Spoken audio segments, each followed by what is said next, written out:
कानून और इंसाफ की हमें क्या जरूरत है?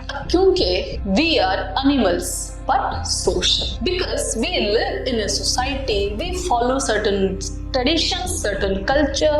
Ultimately, we live in a society जिसमें हमारी social life है, personal life है, हमारी neighboring society है, हम एक community में रहते हैं, हम कुछ religion follow करते हैं, कुछ traditions follow करते हैं, कुछ culture follow करते हैं. Ultimately, हम एक society में रहते हैं जहाँ पे हमारे घर के लोग रहते हैं, हमारे साथ neighbors रहते हैं, society के लोग रहते हैं, कम्युनिटी के लोग रहते हैं, एक पूरे शहर में हम रहते हैं, पूरा शहर घूमते हैं. तो हमारे हर एक सेम ह्यूमन बीइंग के साथ या यूं कहो कि सेम इंसानों के साथ हमारे अलग अलग रिश्ते हैं, क्योंकि हम उनके साथ अलग अलग बिहेव करते हैं, अलग अलग हमारे तरीके. इन सब चीज में एक चीज कॉमन है कि हम सबके साथ मिलजुल के रहते हैं. अब क्योंकि हम मिलजुल के रहते हैं तो हमारे बिहेवियर्स अलग रहते हैं, हमारे रिश्ते अलग हैं, तो हम झगड़े भी करते हैं. अब झगड़े कैसे करते हैं? पड़ोसी के साथ झगड़ा हो गया, एक्सीडेंट हो गया रोड पे, प्रॉपर्टी डिस्ट्रीब्यूशन हो गया, मैरिज इश्यूज हो गए, अडॉप्शन इश्यूज हो गए, बहुत सारे हमारे पास इश्यूज भी हैं. For all those things we need to have some laws, some justice. हमें कुछ रूल्स चाहिए.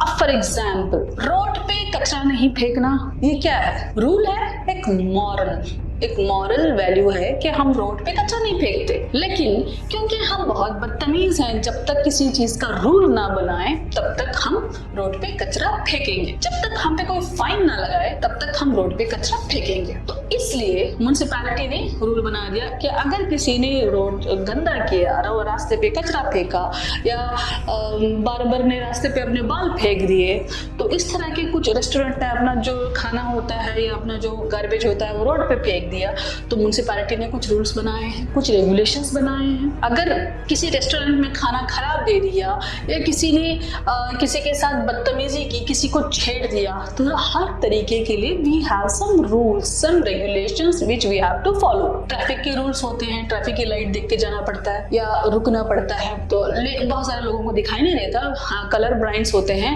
Apart from those few exceptional cases, we have certain rules and regulations. Let's understand what exactly rules and regulations. अगर rules and regulations की बात होती है, अब for example जब हम किसी के साथ हमारा झगड़ा हो जाता है तो हम कहाँ तक जाते हैं? हम कोर्ट कचहरी तक जाते हैं. कोर्ट कचहरी, मान लो district high court, district court या स्टेट हाई कोर्ट या सुप्रीम कोर्ट, यही तो है ना. हाई कोर्ट से कोर्ट जाते हैं. अब कोर्ट में क्या होता है? कोर्ट में इंसाफ होता है.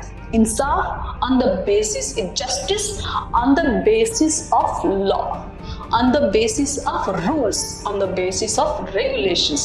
आपने सुना होगा कि सुप्रीम कोर्ट ने ऑर्डर दे दिया कि कोई बिल्डिंग गिरा दे, सुप्रीम कोर्ट ने ऑर्डर दे दिया कि रास्ता साफ कर दो, सुप्रीम कोर्ट ने ऑर्डर दे दिया कि कानून ये ले आओ, सुप्रीम कोर्ट ने ऑर्डर दिया कि इसको हटाओ काम से. ऐसा सुना है?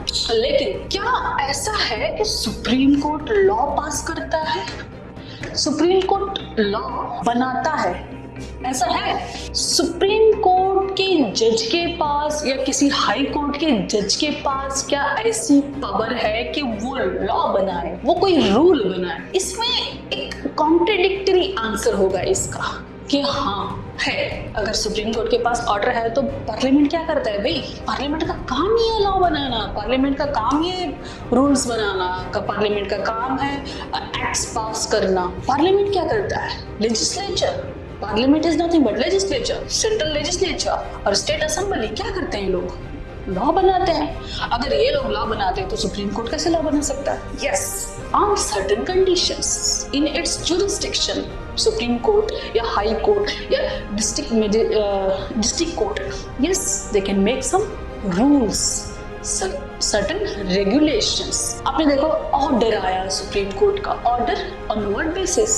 बिल्डिंग गिराने का ऑर्डर आया सुप्रीम कोर्ट का. On what basis? और डिवोर्स कर दो इसको, शादी हो गई डिवोर्स कर दो, सुप्रीम कोर्ट ने ऑर्डर दे दिया. किस बेसिस पे? Who is the high court? भाई मियां बीवी राजी तो कोर्ट का क्या काम है? हाई कोर्ट या सुप्रीम कोर्ट के पास कोई रूल या रेगुलेशन या लॉ नहीं है. सुप्रीम कोर्ट के पास या हाई कोर्ट के पास या किसी भी कोर्ट के पास कोई रूल लॉ नहीं है. लॉ बनाने का काम किसका है? पार्लियामेंट का. It is not the job of Supreme Court. It is the job of Parliament, which makes law. अब लॉ को जस्टिस दिलाने का, किसी लॉ को जस्टिस दिलाने का काम किसका है? सुप्रीम कोर्ट का, या हाई कोर्ट का, या सबऑर्डिनेट कोर्ट्स का, या म्युनिसिपैलिटी का, या लोकल पंचायत का, या जिला पंचायत का। उनका काम है लॉ बनाना और सुप्रीम कोर्ट का काम है जस्टिस देना, या किसी भी कोर्ट का काम है जस्टिस देना।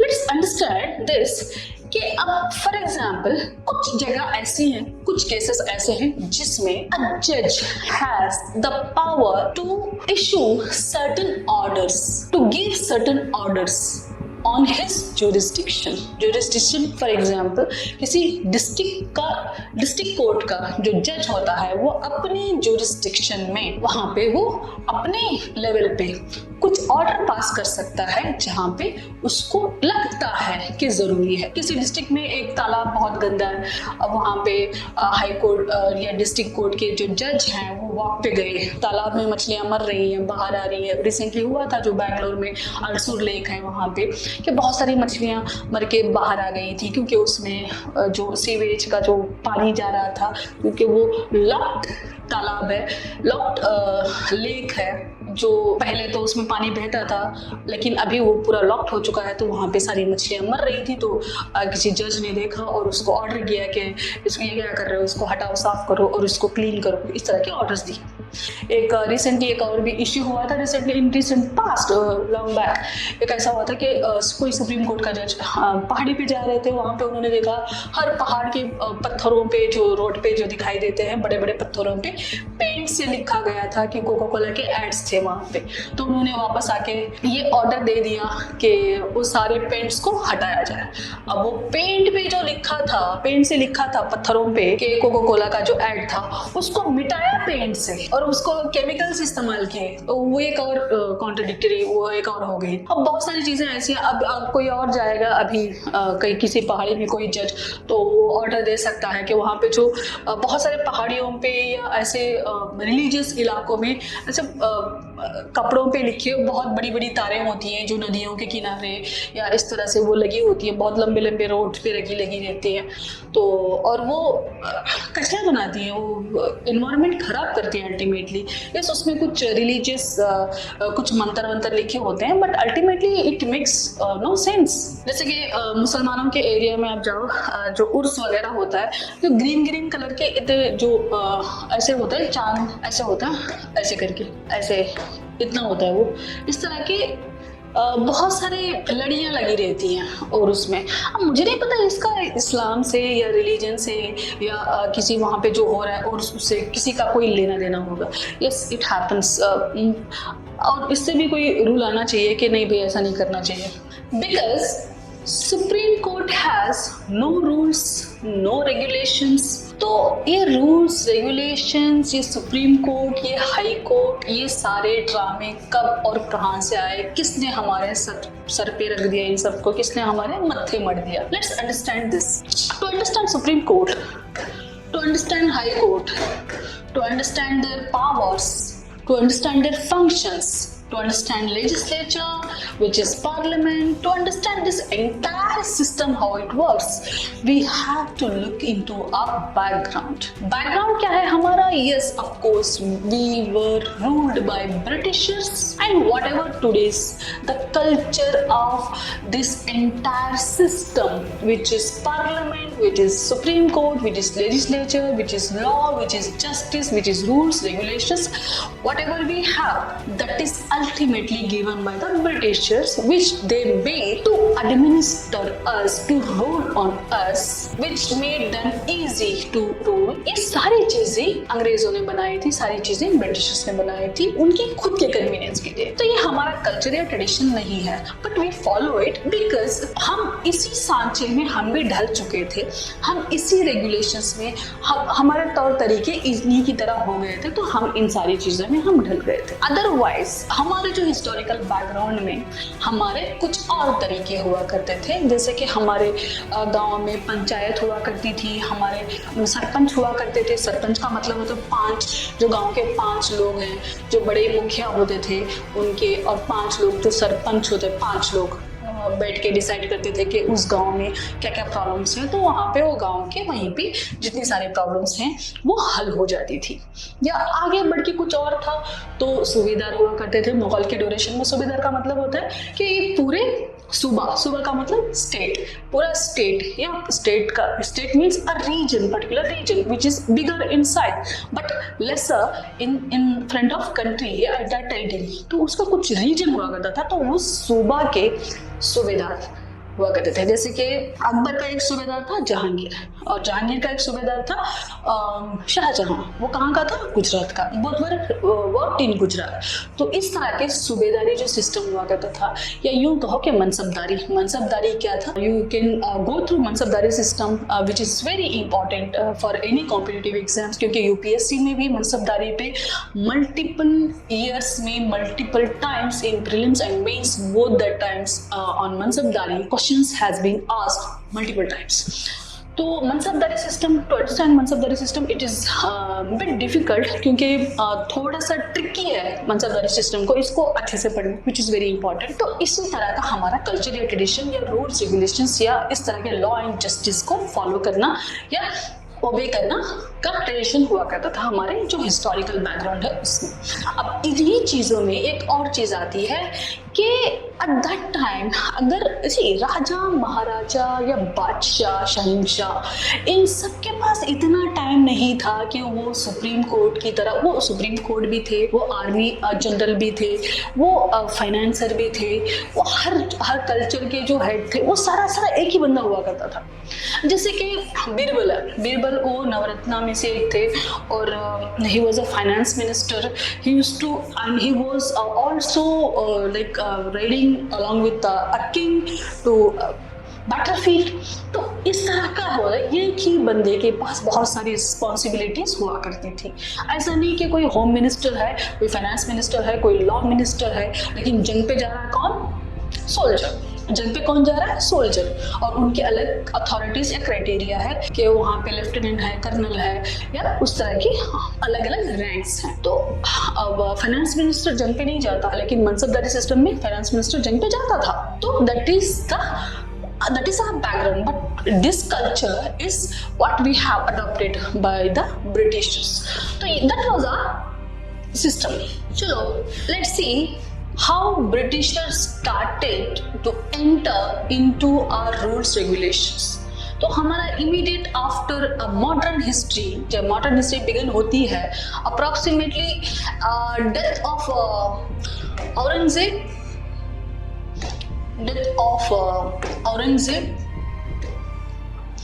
is beginning of modern history. Death of Aurangzeb is death of medieval history in Indian history, and death of Aurangzeb you can say a beginning of modern history. A beginning of modern history is nothing but a beginning of European culture, beginning of European traditions, influence of Europeans. Immediate after 1800, 1700, Battle of Plassey, 1700, 1747, 57, Battle of Buxar, ये सारी चीजें जब हो रही थी, ultimately it is 1800 जब हुआ, end of 17th century, end of 1700, this is 1700 and this is 1800।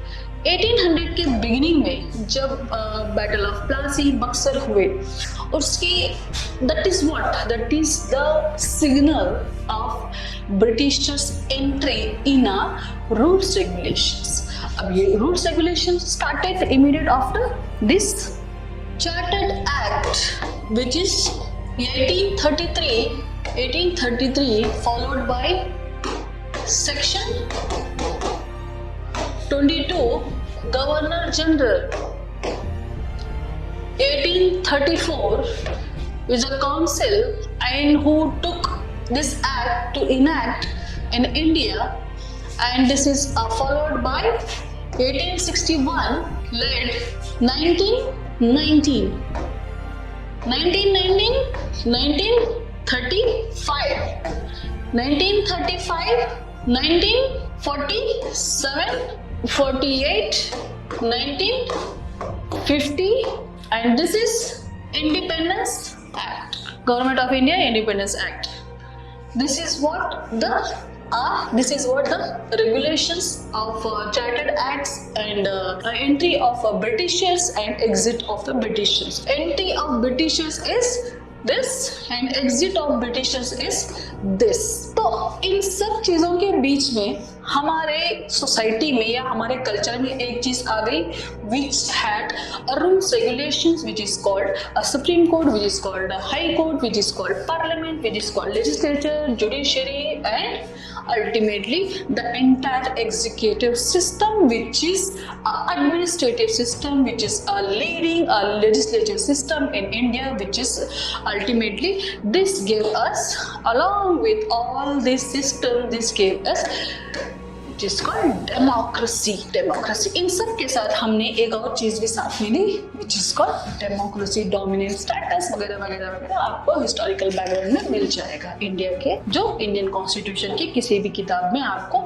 जो पहले के 4-5 पन्ने होते हैं उसको पढ़ना बहुत जरूरी है, जिसमें पूरा आपका हिस्टोरिकल बैकग्राउंड मिल जाएगा। तो लेट्स अंडरस्टैंड जो Indian legal system, let's understand the Indian legal system.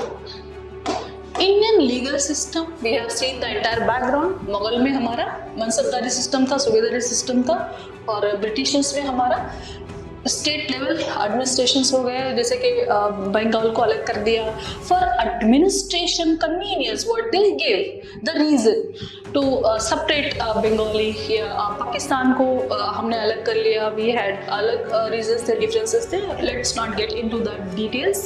और we have made some regulations जो आफ्टर इंडिपेंडेंस के बाद हमें इंडिपेंडेंस मिला, because of multiple reason, freedom struggle वगैरह वगैरह वगैरह। उसके साथ जब हम आते हैं पूरे लीगल सिस्टम को, तो पूरे लीगल सिस्टम में हमारे पास कुछ इंडियन लीगल सिस्टम आ जाता है। अब इंडियन लीगल सिस्टम क्या है, लेट्स अंडरस्टैंड। क्या सुप्रीम कोर्ट मोर पावरफुल है, या legislature which is called parliament more powerful है, या what is democracy, democracy more powerful है? क्या लोग जो डेमोक्रेसी है, जो वोट देते हैं, क्या वो पावरफुल है? अगर पार्लियामेंट पावरफुल है तो उससे पावरफुल कौन है?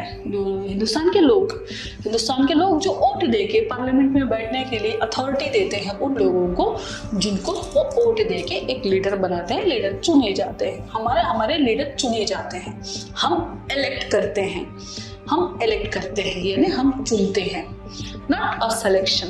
तो in Indian legal system there is something called ministry of Law and Justice.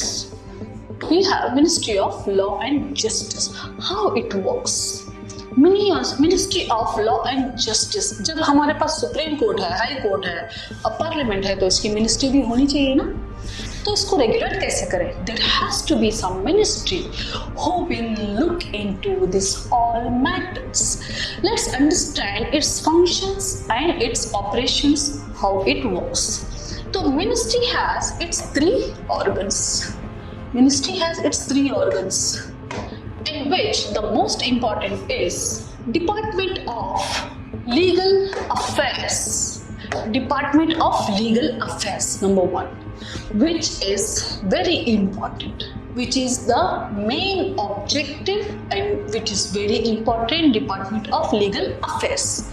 The second important function is of the law Ministry of Law and Justice is legislative department. And the third important department is Justice Department. Let's see what are the most important functions done by Ministry of Law and Justice, which is Department of Legal Affairs. Legal Affairs में जो सबसे important है, जो Ministry of Law and Justice क्या करता है, let's see that. Number 1, interpretation of Constitution, interpretation of law made by the Parliament. Interpretation के अगर पार्लियामेंट ने कुछ लॉ बनाया है तो उसको समझाना, उसको इंटरप्रिटेट करना कि किस सर्कमस्टेंसेस में क्यों बनाया गया है ये रूल, ये रेगुलेशन। जैसे कि सेक्युलर है, इंडिया एक सेक्युलर कंट्री है, तो अब इंडिया सेक्युलर कंट्री है, इसका क्या मतलब है? तो बहुत सारे लोग कहते हैं मैं न्यूट्रल हूँ, मैं सेक्युलर हूँ। इंडिया सेक्युलर कंट्री है, लेकिन इंडिया के जो लोग हैं वो बहुत सारे ट्रेडिशंस, रिलीजन्स, कल्चर्स को फॉलो करते हैं। लेकिन इंडिया का जो कानून है, जो इंडिया का जो पार्लियामेंट है, इंडिया के जो रूल्स हैं, रेगुलेशंस हैं, those are secular. It doesn't mean कि इंडिया के जो कानून को जो मानते हैं, कॉन्स्टिट्यूशन को मानते हैं, वो लोग सेक्युलर हो गए, ऐसा नहीं है। They follow the religion, they follow the culture, they follow the tradition, but Indian constitution is secular. अब बहुत सारे लोग होते हैं जैसे डिबेट में बैठते हैं हिंदू मुसलमान के, और सीधे सीधे मुसलमान सेक्युलर बन जाते हैं, जो मुसलमान को सपोर्ट करता है वो सेक्युलर बन जाता है। No, it is not. बताने के लिए, समझाने के लिए वो सेक्युलर बोलता है अपने आप को। Second important function is legal functions. The second important functions is legal functions. जो लीगल फंक्शंस होते हैं वो second important function. The third important function is litigation. The fourth important function is legal profession. The fourth important function is legal profession. The fifth important function is law reforms. The fifth important function is law reforms. इसका क्या मतलब है? जो loss हैं, जो rules हैं, for example हमारे पास सती system भी था, चलो ठीक है, वो ब्रिटिश के टाइम पे उसको प्रोहिबिट कर दिया गया। There was child remarriage act था, उसको भी चाइल्ड मैरिज था, उसको अबॉलिश कर दिया गया। इस तरह के बहुत सारे और भी रूल्स, रेगुलेशंस या लॉस थे जिनको प्रोहिबिट करना पड़ा, जैसे कि विडो रीमैरिज एक्ट बनाया गया। इस चलो वो सारे जो ब्रिटिशर्स के टाइम पे हो गए, लेकिन उसके बाद में बहुत सारे ऐसे लॉस हैं, रूल्स हैं जिसको बनाए गए, which is called law reforms. Law reforms का मतलब ये है कि वुमेन्स को बहुत सारी फैसिलिटीज दी गई। जैसे कि एक लॉ आया जिसमें कोई भी किसी भी रेस्टोरेंट में जाके टॉयलेट का इस्तेमाल कर सकता है, और कोई भी रेस्टोरेंट या अथॉरिटी उस रेस्टोरेंट के उसको स्टॉप नहीं कर सकते, या इस तरह के कुछ और भी रूल्स बनाए। जैसे कि पेट्रोल पंप्स होते हैं, वहाँ पे टॉयलेट्स हुआ करते हैं, या इस तरह के कुछ रूल्स बनाए गए, तो यह रिफॉर्म किए गए। तो इसी मिनिस्ट्री का जो काम है जिसमें कुछ रिफॉर्म्स लाए जाते हैं। रिफॉर्म्स का मतलब ये है कि जो रूल ऑलरेडी है उसको रिफॉर्म करना, उसको नया बनाना, उसको बेहतर बनाना। बेहतर बनाने को ही नया बनाना या रिफॉर्म करना कहते हैं। तो another important function is treaties. सुना है ट्रीटीज कहाँ पे होती हैं? बेसिकली ट्रीटीज जैसे कि एक स्टेट के और दूसरे स्टेट के बीच में कुछ ट्रीटीज होती हैं जिसमें 2-3 स्टेट इन्वॉल्व होते हैं। जैसे कि मोस्ट ऑफ द टाइम हमारे जो एक दूसरे स्टेट हैं उनके बीच में वाटर डिस्ट्रीब्यूशंस के बहुत बड़े बड़े इश्यूज हुआ करते हैं, तो यहाँ पे ट्रीटीज काम करती हैं। जैसे कि ट्रेड को हो गया या एक्सपोर्ट्स को हो गया, या इस तरह की treaties within the states या आउटसाइड द स्टेट्स या आउटसाइड द कंट्री। या सेवेंथ जो ट्रेडिशन है, सेवेंथ फंक्शन जो है, which is agreements with the agreements and agreements with civil matters, agreement and civil matters with foreign countries। जैसे कि MOUs कहते हैं, मेमोरेंडम ऑफ अंडरस्टैंडिंग, आपने देखा होगा।